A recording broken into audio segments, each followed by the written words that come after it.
Alkisah, ada sebuah kerajaan di Pulau Jawa. Kerajaan itu dipimpin oleh raja yang bernama Prabu Tapa Agung, yang didampingi oleh seorang ratu cantik bernama Dwi Ayu. Mereka yang mempunyai dua orang putri yang bernama Purbarang dan Purbasari, yang tak kalah cantik dari ibunya. Keduanya berjalan-jalan di hutan dekat kerajaan, tanpa dikawal oleh para pengawal kerajaan.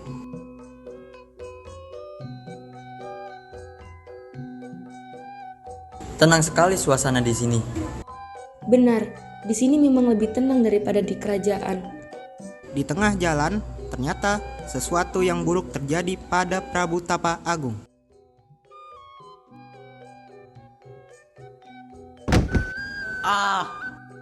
Astaga Raja, tolong, tolong.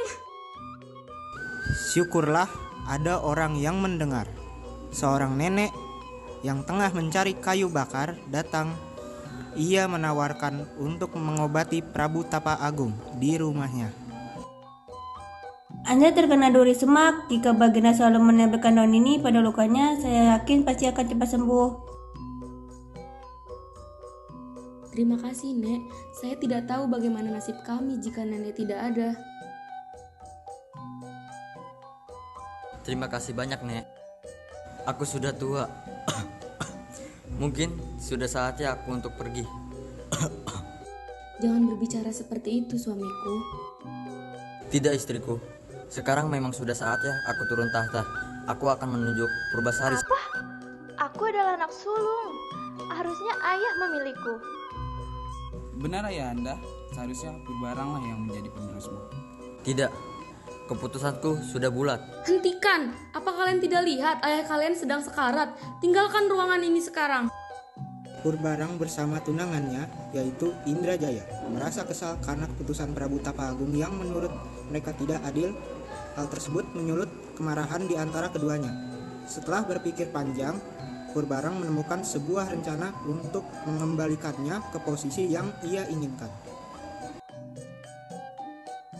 Ayahku telah menurunkan tahtanya kepada adikku yang bodoh itu. Tahu apa dia tentang kerajaan ini? Aku tidak mau tahu ya Nini. Kau harus melakukan sesuatu pada Purbasari. Itu permasalahan kecil. Kau tahu tidak ada yang tidak bisa aku lakukan.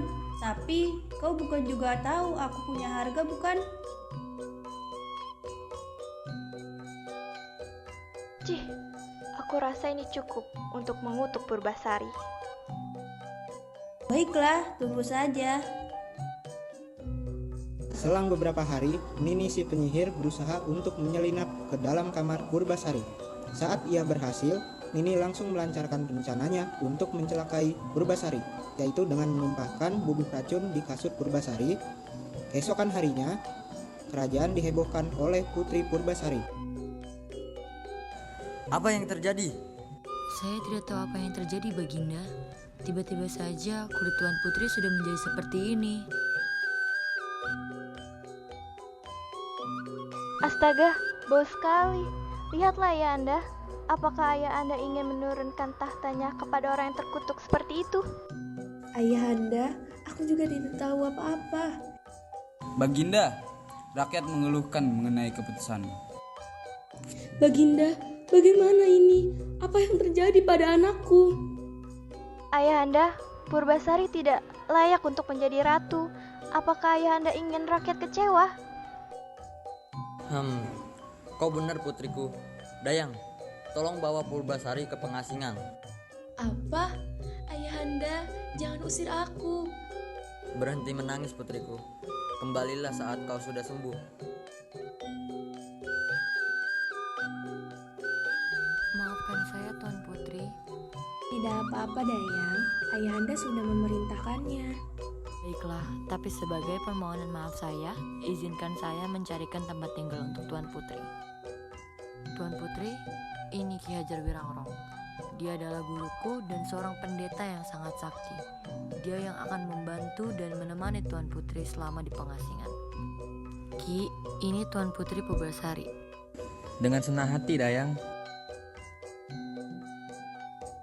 Jika Tuan Putri datang ke pondok hamba ini, meminta bantuan untuk menyembuhkan luka-luka di tubuh Tuan Putri. Maka besok pergilah ke arah timur. Di sana ada petunjuk untuk menyembuhkan luka di tubuh Tuan Putri.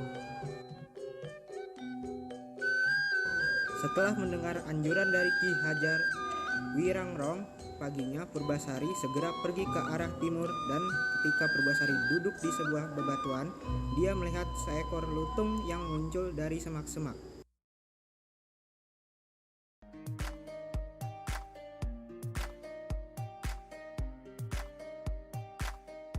Siapa kau? Mau apa kau?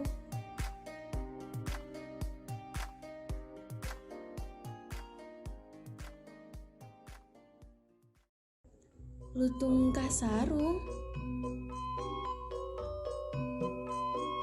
Sejak saat itu, Purbasari dan Lutung Kasarung berteman. Lutung Kasarung kini tahu kenapa seorang putri kerajaan ada di tengah hutan sendirian. Lutung prihatin akan keadaan Purbasari. Dia menjadi sangat perhatian pada Purbasari yang membawakan Purbasari makanan, air, dan sesekali membawa bunga-bunga yang indah. Pada suatu malam, bulan purnama, Lutung Kasarung pergi ke tempat yang sepi, lalu bersemedi. Paginya, Purbasari mendapatinya.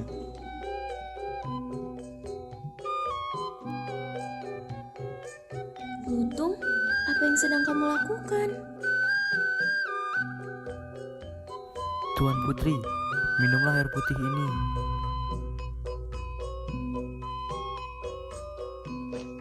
Tidak mungkin. Kenapa kau bisa bicara? Lalu, kenapa kau menyuruhku meminum air ini? Walau ragu, akhirnya Purbasari meminum air itu. Lalu sesuatu terjadi pada kulit Purbasari. Kulitnya menjadi bersih dan cantik kembali.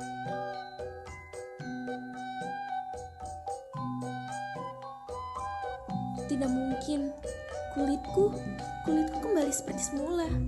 Lutung, terima kasih banyak. Sama-sama. Sekarang kau sudah bisa kembali ke istana dan bergabung bersama keluargamu. Aku akan mengantarkanmu. Keesokan harinya, Purbasari dan Lutung Kasarung kembali ke istana. Semua orang terkejut, ada yang terkejut bahagia dan ada yang terkejut kesal.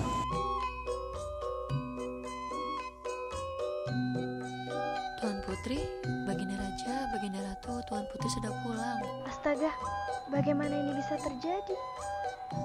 Tuan Putri, kau baik-baik saja. Apa kau terluka? Syukurlah, aku kira aku tidak akan bertemu dengan Tuan Putri lagi. Iya Dayang, aku baik-baik saja. Semua ini berkat Lutung Kasarung. Tidak mungkin. Ini tidak mungkin. Ayahanda harus menyerahkan tahtanya kepadaku. Baiklah, ayo kita berlomba. Purbasari menyanggupi tantangan dari kakaknya. Berbagai kompetisi yang ia jalani, mereka seri hingga tibalah kompetisi terakhir, yakni kompetisi mengenai tunangan. Siapa yang paling tampan di antara mereka berdua? Aku adalah tunanganmu, Purbarang. Aku adalah pria tertampan di kerajaan ini. Bagaimana ini? Aku tunangannya. Apa? Lutung? Tidak mungkin. Baiklah, kalau seperti itu, sudah jelas siapa pemenangnya. Tunggu sebentar. Lutung Kasarung tiba-tiba bersemedi, berdoa agar dirinya dapat menjadi tandingan Indrajaya, dan tanpa disangka Lutung Kasarung berubah menjadi seorang pria tampan, bahkan lebih tampan daripada Indah Jaya. Semuanya pun terkejut. Lutung, kau? Aku adalah pangeran dari kerajaan tetangga, tapi aku dihukum akan kesombonganku. Sekarang aku sudah belajar untuk tidak mengulangi kesalahanku. Mana mungkin hal ini bisa terjadi? Purbarang, tunggu. Purbasari akhirnya menjadi seorang ratu dan didampingi oleh seorang yang tak pernah ia sangka, yang selalu ada untuknya dalam kesusahan. Dialah Lutung Kasarung.